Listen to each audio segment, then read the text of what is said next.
Hello friends, welcome to my channel study with Shruti. So इस video में हम discuss करते हैं जनरल मोइस्ट कोल्ड एप्लीकेशंस। ठीक है, तो इसमें सबसे पहले आता है कोल्ड स्पंजिंग।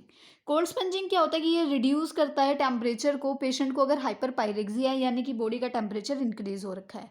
इसके ऑब्जेक्टिव्स की हम बात करें तो ये नर्स को सूद करने के लिए यानी कि नर्स को जो है कंफर्ट करने के लिए और स्लीप को प्रमोट करने के लिए होता है। अगर डिस्कम्फर्ट है तो उससे रिलीफ कराता है और टेम्परेचर को कम कराता है। अब हम बात करें अगर आर्टिकल्स की, तो सबसे पहले हमें एक बेसिन चाहिए होता है वाटर का, उसके बाद कोल्ड वाटर का एक जग चाहिए होता है। ठीक है, उसके बाद एक रबर मैकिनटोश या 2 बाथ ब्लैंकेट चाहिए जिससे हम बेड मैट्रेस और पेशेंट के क्लोथ्स को जो है प्रोटेक्ट कर सकते हैं। मतलब क्लोथ तो हटा ही देते हैं बट फिर भी कुछ गीला ना हो उसके आसपास, उसको प्रोटेक्ट करने के लिए आइस चाहिए होती है। आइस कैप के साथ एक बोतल चाहिए होती है स्पिरिट की, क्योंकि वो थेरेपेटिक यूज़ के लिए हो रहा है। बाथ टॉवल बॉडी को वाइप करने के लिए। 6 स्पॉन्जेस क्लोथ चाहिए होते हैं क्योंकि हमें स्पॉन्ज जो है बाथिंग देनी होती है, तो 6 स्पॉन्जिंग जो क्लोथ चाहिए होते हैं। 2 treatment towels as a compress चाहिए होते हैं। हॉट वाटर बोतल विद कवर चाहिए होती है। उसके बाद टेम्परेचर पल्स रेस्पिरेशन ट्रे जो मॉनिटर कर सके हमारे वाइटल्स को। और एक्स्ट्रा आइस चाहिए होती है एक बाउल में, ताकि अगर टेम्परेचर को मेंटेन कर सके वाटर के। अब असेसमेंट क्या करते हैं हम पेशेंट की प्रोसीजर से पहले, तो सबसे हम पहले हम चेक एक्सप्लेन करते हैं पर्पस और प्रोसीजर कि हम क्यों कर रहे हैं और कैसे कैसे करेंगे। उसके बाद वाइटल साइंस चेक करते हैं, कंफर्टेबल पोजीशन देते हैं और पेशेंट के ड्रोट्स वगैरह को जो है प्रिवेंट करते हैं। ड्रोट्स का मतलब होता है फ्लो ऑफ कोल्ड एयर। ठीक है, उसके बाद अगर हम बात करें प्रोसीजर की, तो सबसे पहले हम वाइटल साइंस चेक करते हैं, उसके बाद स्क्रीन कर देते हैं पेशेंट को और प्रोसीजर को एक्सप्लेन कर देते हैं। बेड पेन हम पेशेंट को दे देते हैं क्योंकि अगर उसको बीच में अगर वॉशरूम जाना हो तो उसमें प्रोसीजर इफेक्ट ना हो, इसलिए उसको पहले ही दे देते हैं। पेशेंट के क्लोथ्स को फोल्ड कर देते हैं फुट तक और कवर कर देते हैं पेशेंट को टॉप शीट से। उसके बाद उसके या फिर हम क्या करते हैं, उसके क्लोथ्स को रिमूव करा के उसको कवर देते हैं टॉप शीट से। दोनों एक ही बात है। इसमें हम चिल्स से प्रिवेंट करने के लिए करते हैं और इसमें क्या करते हैं, पेशेंट को रेडी करते हैं प्रोसीजर के लिए। उसके बाद एक जो है लॉन्ग रबर शीट और बैथ ब्लैंकेट कवर करने के लिए होता है, जिससे कि बेड की मेट्रेस वगैरह अंडर द पेशेंट, जिससे क्या होगा कि मेट्रेस वगैरह जो है ख़राब नहीं होगी। उसके बाद हम आइस कैप रखते हैं पेशेंट के हेड पे, जिससे कूलिंग इफेक्ट मिलता रहे। स्पॉन्ज रखते हैं फेस और ड्राई द टॉवल। ठीक है, स्पॉन्ज करते हैं फेस को, ड्राई करते हैं उसको एक टॉवल से। कंटिन्यू करते हैं प्रोसीजर को, स्पॉन्ज बाथ को। ठीक है, और उसके बाद लास्ट में क्या होता है कि जो स्पॉन्ज क्लॉथ होता है उसको हम पेशेंट की एक्जिला में, दोनों ग्रोइंस में और जो एब्डोमिनन है वहाँ पे क्या करते हैं, एक टॉवल एब्डोमिन पे छोड़ देते हैं और इसके बाद उसको क्या करते हैं, हम उसको स्ट्रोक देते हैं और हर एक स्ट्रोक के बाद उसको चेंज कर देते हैं। ठीक है, अब स्ट्रोक्स कैसे देते हैं, क्या क्या चीज़ें जो हैं वो ध्यान रखनी होती हैं। तो सबसे पहले स्ट्रोक 1 में क्या होता है कि हमें एक पीस लेना होता है क्लॉथ का, वाइप करते हैं हम फेस को और कहाँ से लेके आते हैं वाइप को, ईयर के पीछे से लेके आते हैं फेस पे और फिर उसको कहाँ पे, नेक तक लेके जाते हैं। फिर उसको वहाँ पे रोकते हैं, फिर उसको टर्न करते हैं, टर्न करके शोल्डर्स पे लेके आएंगे और जो आउटर एरिया है आर्म्स का वहाँ से लेके ग्रोइन तक लेके जाते हैं। फिर इसको टर्न करेंगे दोबारा से और नीचे लेके जाएंगे पैरों के अंदर से और फिर रिप्लेस कर देंगे वाटर में। एक सेकेंड।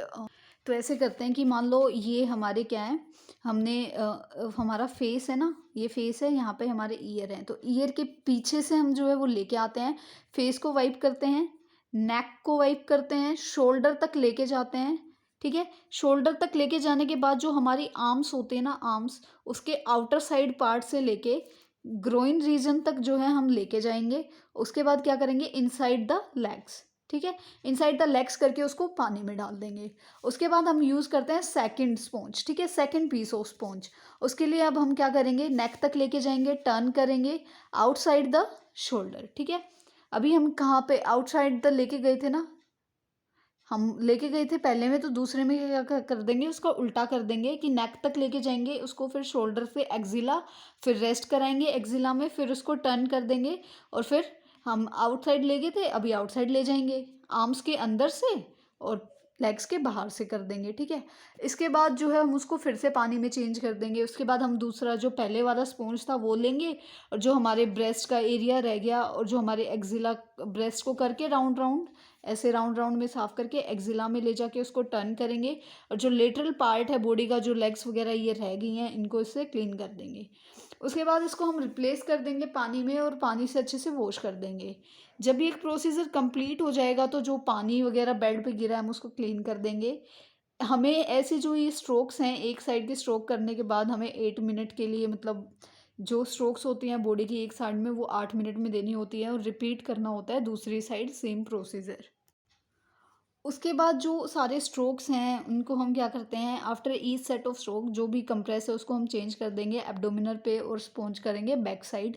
ठीक है, जब पेशेंट की एक साइड जो है वो हो जाती है from neck to heel, heel तक, तो उसके बाद जो लॉन्ग इवन स्ट्रोक्स हैं उसको हम क्या करते हैं एक साइड रख देते हैं स्पाइन के या बटक्स के, या स्पॉन्ज डाउन कर देते हैं स्पाइन को। स्पॉन्ज जो है वो क्या होता है 4 मिनट के लिए करते हैं हम बैक को, फिर पेशेंट को ड्राई करते हैं, टॉवल से रब करते हैं और स्पिरिट से भी जो है उसको रब कर देते हैं। टॉवल से मतलब उसको अच्छे से ड्राई करके पेशेंट की बैक को स्पिरिट उस पर रब कर देते हैं। जो भी वेट शीट होती है या मैकिनटोश होता है उसको हम रिमूव कर देते हैं। फिर एक जो शीट होती है टॉप शीट या फिर ब्लैंकेट, बाथ ब्लैंकेट वगैरह है, उसके साथ उसको रिप्लेस कर देंगे।